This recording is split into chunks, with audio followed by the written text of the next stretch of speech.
Hello, and welcome to The Day. Thank you for spending your time with us. I'm Jake. I'm Joel. Welcome back to another episode of Jake and Joel Are Magic. We are going over our Core 15 sleeper picks for Pioneer. Real quick, though, if we could ask you a favor, if you wouldn't mind hitting like, hitting subscribe. Really helps us grow. Only if you're logged in. Absolutely. That is If the you're thing. just here to watch, that's cool too. Yeah, absolutely. Jake, let's jump right into the cards. You're going to see Let's do Phyrexian Revoker at the outset, and I want to tell you what our mindset was before we get going. The mindset, as we've said in all of these videos, is that we're not picking the most powerful stuff. Right. We're not picking the $15 cards. What we're trying to do is aim between like under $1 to maybe $3, $4, $5 at cards that we think might see some steam, sideboard cards, maybe some 4-ofs, maybe some 2-ofs in main boards. Right. Yeah. So Phyrexian Revoker, this is a card that's played in, a multitude of different formats. It's a really good card. It's it's slots into any deck. It's excellent. Yep, It's absolutely. Great sideboard tech. Right, absolutely. At the very least, it's great sideboard tech. It's shutting down planeswalkers. I mean, it's kind of interesting that Phyrexian Revoker is a card that could shut down Oko, which is one of the most expensive cards in Standard or Pioneer right now.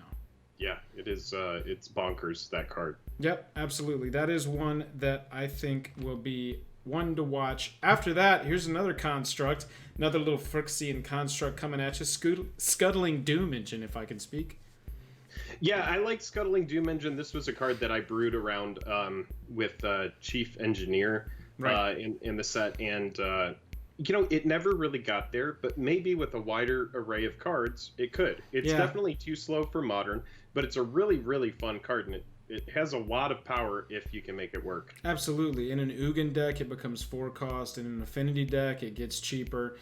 I could see this possibly making it into some decks. I mean, if it gets onto the battlefield, it can't be blocked by 2 or less, and if it dies, it deals 6 to you anyway. Yep. Yeah, Very damned if I do, damned if I don't. Right, exactly. Plus, it's dope Phyrexian art, and can't complain about that. Moving along to a card that is kind of a meme for us because it was around when we got back into the game after a hiatus with Zendikar, but it's Terra Stomper. We used to think that an 8/8 can't be countered trample for 6 was the most broken possible thing we'd ever seen. Yeah, and absolutely not anymore. No. And most likely, the reason this card is here is because it says it can't be countered. Right. Obviously, there's no reason to play it otherwise. But in the right matchup, maybe a 1-of or a 2-of in the sideboard, this could be what you need to sneak through against the control deck. Yeah, it's possible. It's going to stay a cheap card. It's very likely that this is probably the least on this list, likely to make it into sideboards or main boards.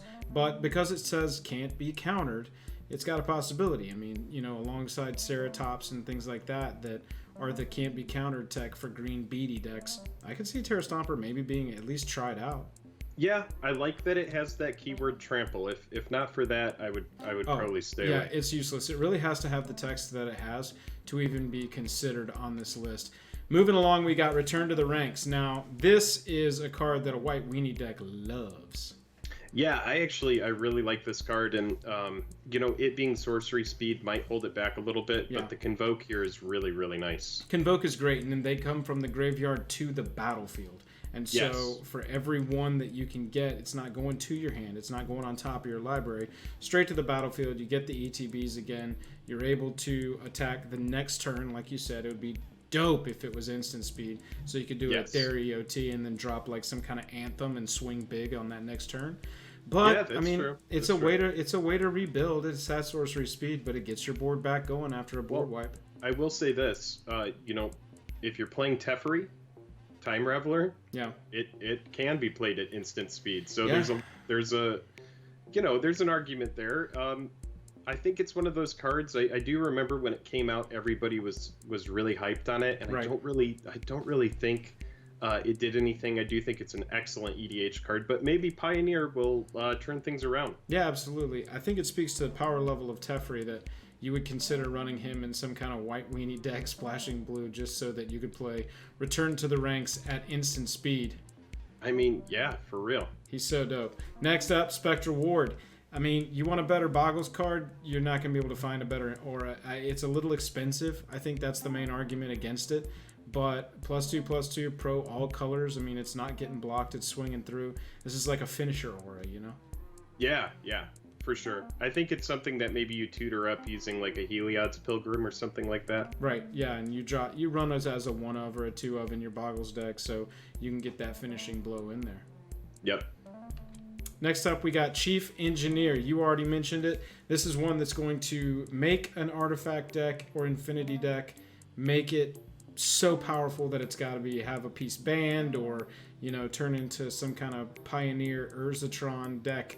This is the kind of card that would enable that. Yeah, it's a card that I think people will definitely brew with a little bit. Yeah. It's a lot of value on 2 mana. The problem when you build around a card like this is you are contingent on drawing the card, and if you don't, then your whole strategy can kind of fall apart. Because Sure. I do remember brewing with this, and I brewed with it and Scuttling Doom Engine, and I think Ornithopter was in the set at the time, and you know, just getting out the Doom Engine early does feel really good, but I think this card is going to have to find the right shell if it really wants to shine. Right, you would need some redundancy because the strategy is a little bit fragile, and it's not, you know, a mid-range grind. Every card you play has value kind of thing, or tips the value in your favor. It's a combo deck, and without redundancy, a combo deck can get a little fragile, you know? Yeah, exactly. That's the big thing. Is like, you have to find the Chief Engineer if you want the Chief Engineer to work. Right, exactly. That takes us back around to the top. Everybody, thank you so much. That's our core 15 picks. Make sure you check out the rest of the series. We appreciate you watching. Like and subscribe if you like the video. You can support us further on Patreon. Yep, We're streaming twice a week over on Twitch. I'm tapped out. Jake, you got anything else? I've got this garlic bread that I've been waiting to eat, dude. Oh, get on it. Later.